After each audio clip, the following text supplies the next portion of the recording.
Querer viver o sonho de Deus para a sua vida pode ser uma coisa extremamente perigosa. E talvez a coisa mais perigosa que você vá fazer em toda a sua vida. Mas com certeza vai ser a melhor. Muitas vezes os sonhos de Deus nos colocam em lugares arriscados.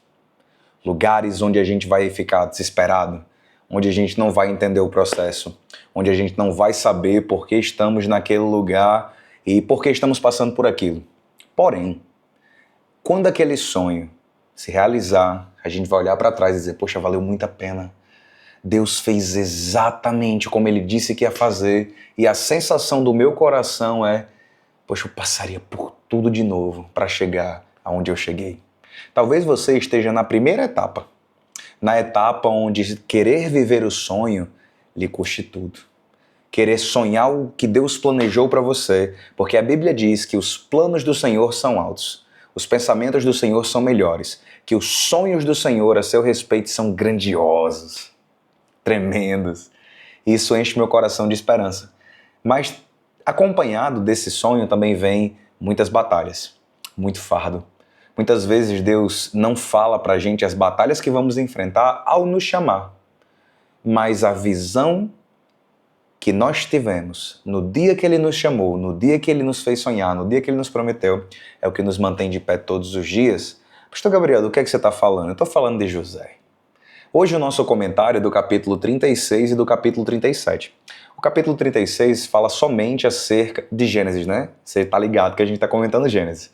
O capítulo 36 fala somente sobre Esaú e os seus descendentes. Eu quero deixar mais tempo desse vídeo para comentar sobre a história de José. O livro de Gênesis ele vai ser dividido por etapas. Primeiro nós falamos sobre a criação, a queda e as consequências da queda. Depois a gente migra para Noé. Quando a gente sai de Noé, a gente vem com os filhos de Abraão. Quando Deus escolhe Abraão, chama um povo, muda a estrutura de relacionamento, no lugar dele lidar com todo mundo, ele lida somente com um povo e faz esse povo em Abraão. Então você vai ver no Gênesis a seguinte transição. Primeiro, Abraão. Depois, o livro vai focar em quem? Em Isaac. Depois, esse livro vai focar em Jacó e no seu processo de transformação até se tornar Israel de Deus. E agora, o livro vai tirar o foco de Jacó e apontar para José. Hoje é o capítulo que o capítulo 37, né? Nesse capítulo nós vamos comentar hoje, é o momento em que José aparece na narrativa do livro de Gênesis. E a Bíblia diz que esse jovem era o favorito do seu pai, né? O seu pai o amava de tanto e de todo o coração e com tanta força que ele teceu até uma túnica com mangas compridas, uma túnica de muitas cores e presenteou a José. No verso 4 diz que quando seus irmãos viram que o pai o amava, mais do que todos os outros, odiaram ele. E já não podiam falar com ele de forma pacífica. Além do favoritismo que Jacó já demonstrava ter para com José, o problema é quando ele tem um sonho. E sabe qual é o problema de quem não tem sonho? Ela não quer que ninguém tenha. Quem não consegue se imaginar num lugar melhor, ou ver Deus fazendo, às vezes parece que essas pessoas têm um prazer em destruir o sonho de outras pessoas. Um negócio terrível. É uma coisa satânica mesmo, é um negócio diabólico. Quando as pessoas não conseguem ter perspectiva, visão de futuro, não basta somente elas não terem visão de futuro. Ela tem raiva, ela tem ódio no coração de todos aqueles que demonstram alguma esperança, alguma expectativa, alguma visão de que as coisas vão acontecer. E realmente é assim que acontecem as coisas. Você sabe muito bem do que eu estou falando. Mas José aqui, ele mostra e conta o sonho, né? Eu não quero entrar no mérito da galera que discuta, pastor, contar o sonho, não contar o sonho, enfim. A verdade é que o sonho veio da parte de Deus. E José, lidando ou não, às vezes a gente atira a pedra no José, mas ele era um jovem de 17, 16 anos de idade. E aqui ele recebe o sonho. A gente precisa entender que esse sonho aqui foi uma semente que Deus colocou no coração de José. E esse sonho fez com que os seus irmãos o odiassem. É interessante, sabe por quê? Porque quando ele é vendido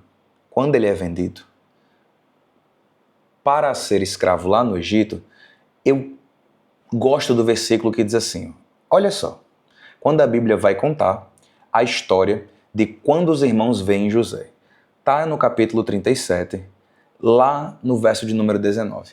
Disseram uns aos outros: lá vem o grande sonhador. Eu gosto desse versículo. Por quê, pastor Gabriel?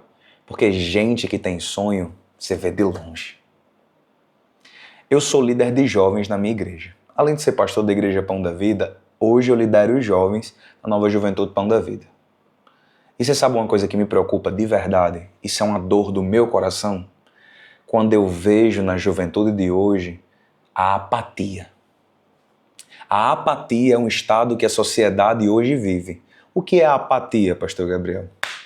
Falta de vontade, desleixo, falta de compromisso. Eles olham para a realidade, não querem mudar, não querem investir, não têm ambição concreta. A maioria dos jovens que eu chego hoje, que não tem uma base muito bem formada, que não tem pais que fazem eles enxergar, pais que dizem, meu filho, enxergue mais longe. Esses jovens, você olha nos olhos deles, falta brilho no olho.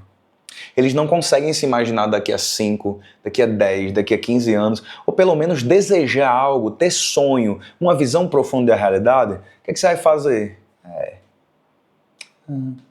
muito morno. Você vê isso na juventude da sua cidade? Pelo menos é o que eu percebo como pastor de igreja local aqui na cidade de Mossoró, Rio Grande do Norte. Comenta aqui embaixo a sua cidade e se você vê isso na sua cidade também, na juventude, às vezes nos homens, nas mulheres. Satanás trabalha muito para que as pessoas percam a capacidade de ver e de sonhar. Porque a partir do momento em que eu não consigo imaginar, sonhar, pensar no que Deus é capaz de fazer na minha vida, eu não tenho como manifestar fé. Porque a primeira coisa que a fé faz é ver quando os olhos não enxergam.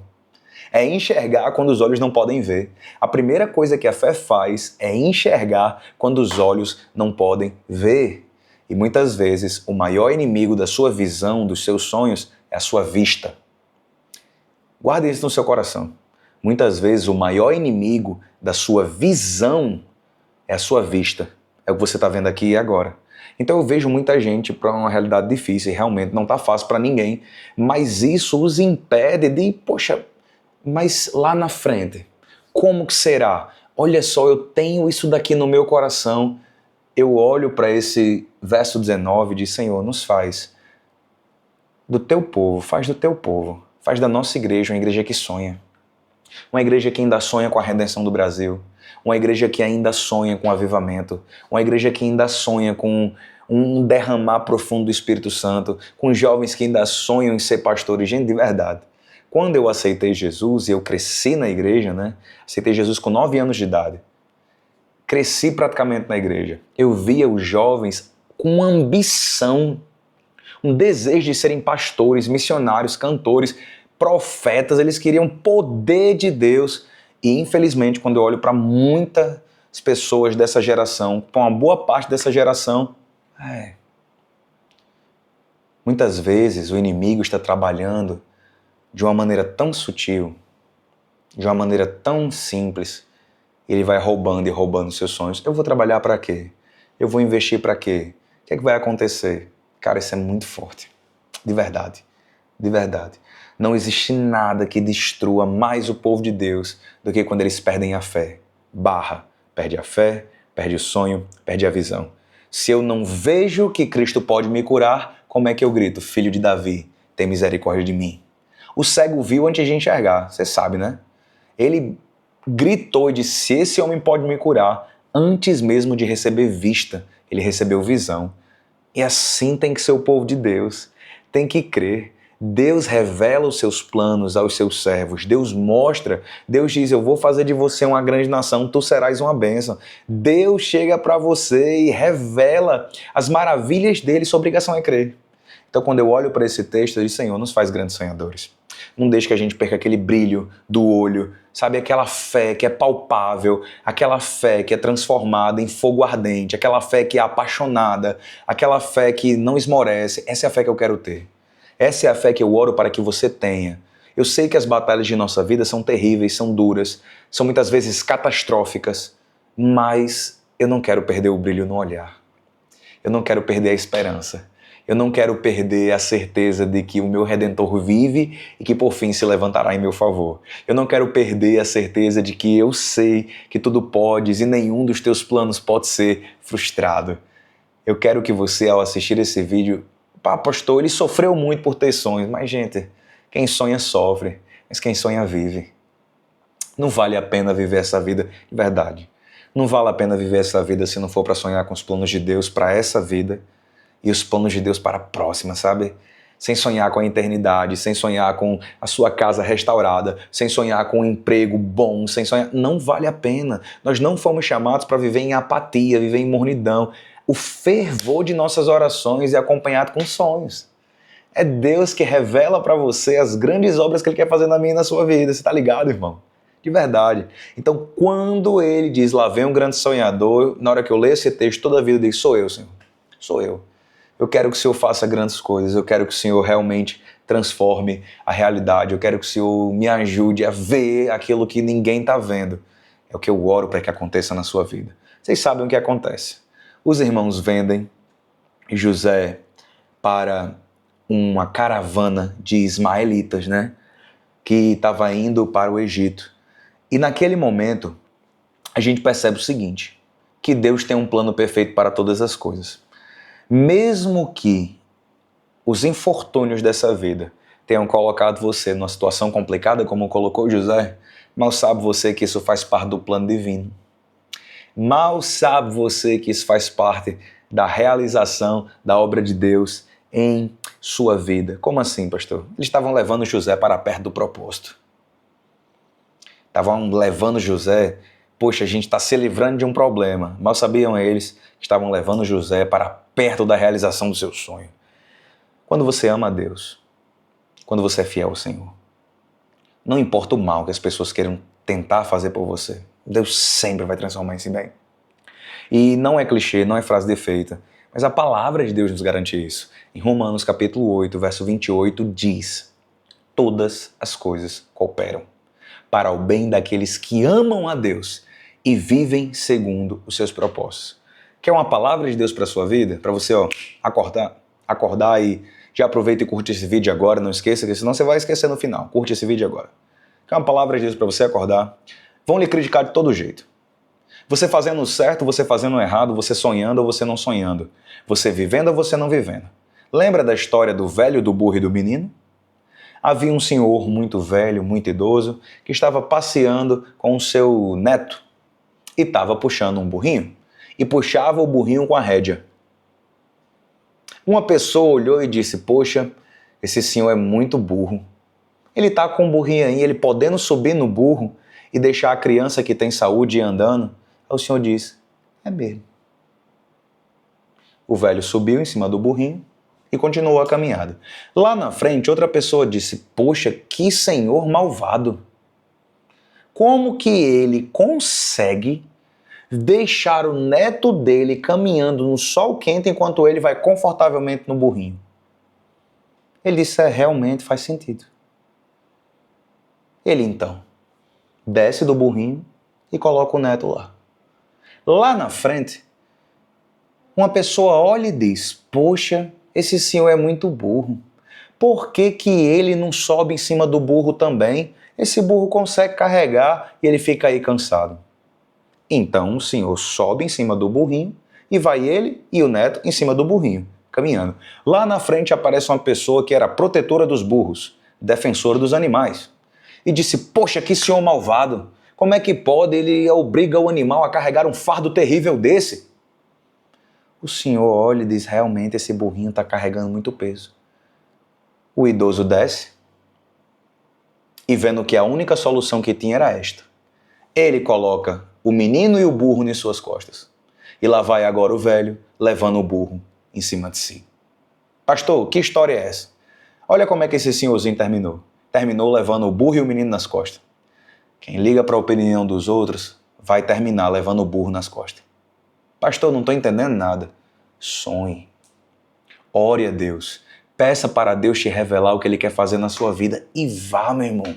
Em nome de Jesus. Pastor, ninguém acredita em mim, tal e tal e tal e tal. Irmão, e daí? Deus é contigo.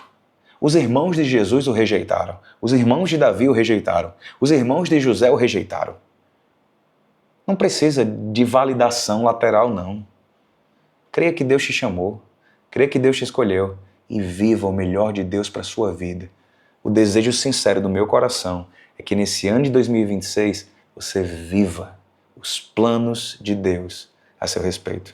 Para eu saber que você chegou até o final do vídeo, comenta aqui embaixo. Eu vou viver os sonhos de Deus na minha vida. Deus te abençoe. Não se esqueça de se inscrever aqui e ativar o sininho. E aproveita e compartilha com 5 pessoas esse vídeo. Tchau, gente. Deus te abençoe.